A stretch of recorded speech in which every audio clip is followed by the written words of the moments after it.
आइएगा रियासत साहब, क्या होने जा रहा है ये तो बड़ा एक मुझे लगता है कि क्या कहते हैं उसको, आम फहम जबान में कहते हैं ना कि बहुत खप डल गई है कि ये जो तफसीली फैसला है, बल्कि वो जो दो जजेस के मौजूद जजेस का इख्तलाफी नोट था उसको भी बड़ा आड़े हाथों लिया गया है इसमें।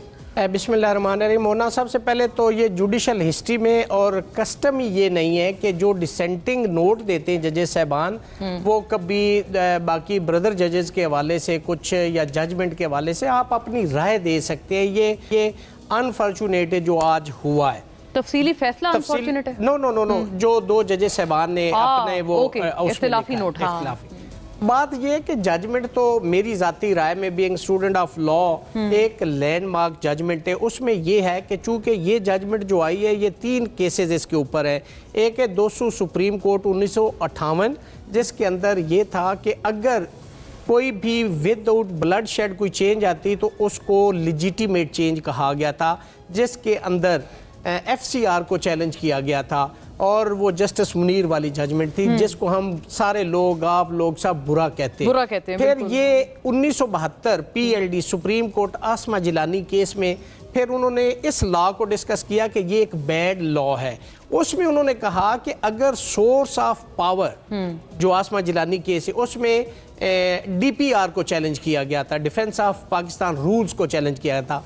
उसमें उन्होंने होल्ड किया कि अगर सोर्स ऑफ पावर इलीगल है उसके ऊपर जितने भी सुपर स्ट्रक्चर बना लिया जाए वो इलीगल कंसीडर होगा। इसी में 2007 सुप्रीम कोर्ट है मिस्टर जस्टिस तसद्दुक जिलानी साहब की जजमेंट है कि अगर बुनियादी ऑर्डर इलीगल हो तो उसके ऊपर जितने भी ऑर्डर पास हो जाएंगे वो भी इलीगल होंगे। तो चूंकि पेशावर हाई कोर्ट का फैसला और इलेक्शन कमीशन के दोनों बुनियादी फैसले सुप्रीम कोर्ट ने सेट साइड कर दिए, तो फिर बाय विर्चू ऑफ 12 जुलाई जजमेंट एंटी स्टेटस को चले गए। यानी सुन्नी इत्तेहाद तो बाद में आया कि जी वो सुप्रीम कोर्ट में गए। आज तो ये भी आ गया वो तो यही बल्कि कह रहे थे हमारी मजबूरी थी ना, हम क्या करते, उनकी पिटीशन भी थी PTI की भी थी। इस कंट्रोवर्सी के बगैर मैं ये बात करना चाह रहा हूँ क्योंकि दोनों जिसके जरिए PTI का बल्ले का निशान भी ले लिया गया, इनको आज़ाद भी कर दिया गया, तो उसमें सिर्फ और सिर्फ किसी भी पॉलिटिकल पार्टी को आपने बैन करना है तो पहले PPO हुआ करता था 2002 पॉलिटिकल पार्टी, उसका सेक्शन 15 था, वो रिपील हो गया। उसके बाद जो आर्टिकल 17 है, सब आर्टिकल 2 है, उसकी रोशनी में अगर आप किसी पॉलिटिकल पार्टी को कि अगर वो sovereignty of Pakistan, integrity of Pakistan, prosperity of Pakistan या टेररिज्म में इन्वॉल्व है तो आप एक उसको बैन कर सकते हैं, लेकिन रेफरेंस बना के सुप्रीम कोर्ट में भेजेंगे। इसके अलावा सुप्रीम कोर्ट को इलेक्शन कमीशन के इलेक्शन नहीं करवाया गया या फलां नहीं करवाया गया, ना उससे उसका इंतखाबी निशान वापस लिया जा सकता है, ना उसको बैन किया जा सकता है, ना उसको डिलीट किया जा सकता है। तो दोनों बुनियादी फैसले सेट साइड होने की वजह से आज वो जजमेंट एक लैंडमार्क जजमेंट है सुप्रीम कोर्ट ने दी है और उसके अंदर कोई ऐसी चीज आप उसका खैर मकदम करते हैं। मैं अप्रिशिएट करता हूं कि ये एक मुस्तकबिल के लिए एक नई राहें मुतय्यन करेगा।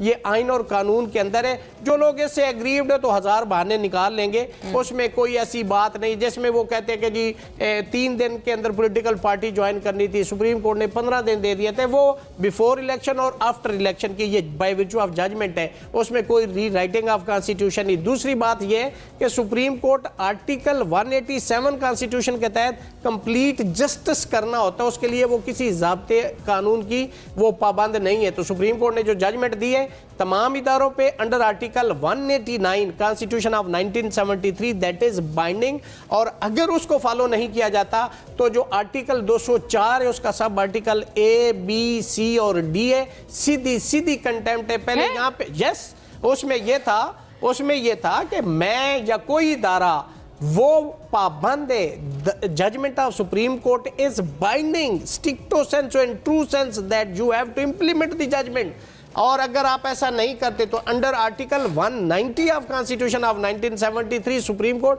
किसी भी इदारे को बुलवा के ये कह सकती कि ये हमारी जजमेंट है, इसको इंप्लीमेंट करें। तो government and the other institution जो पाबंद है they have left with no other option except to execute implement the judgment in true sense। ये तो आपने बड़ी टेलिंग बात की है और मैं बिलाल साहब वैसे आमद उनकी मुतवक्के है, उनकी तरफ ये बात ले जानी पड़ेगी कि हुकूमत जो है एज फार एज दिस के कंटेम्प्ट में भी इसमें मसला बन सकता है उनका। 204 तो बहुत क्लियर है। आपने मोना लेकिन देखा रियासत साहब कि एक देखे ना, सुप्रीम कोर्ट ने इससे पहले भी यूसुफ बहुत रज़ा कुछ हुआ। गिलानी को कहा खत लिखे, नहीं हाँ, लिखा, contempt जजमेंट हो को गई, डिसओबे किया, ठीक हो गया। contempt। हाँ। आज सुप्रीम कोर्ट ने कहा है इस जजमेंट को इंप्लीमेंट करें, और अगर जो नहीं करता तो वो कंटेम्प्ट है और उसमें कोई दूसरा ऑप्शन रियासत है साहब ही प्रॉब्लम नहीं। ये है कि इससे पहले भी सुप्रीम कोर्ट ने पिछले चीफ जस्टिस के तहत उन्होंने कहा था इलेक्शंस कराए जाएं 2 सूबों में, वो कई दफा कहा था कि हुकूमत नहीं करा रही थी, कंटेम्प्ट हो जाएगी, कोई नहीं हुई थी, तो they have stared away from any such thing, उनके रेपरकशंस नहीं आए उन पे। उसमें देखें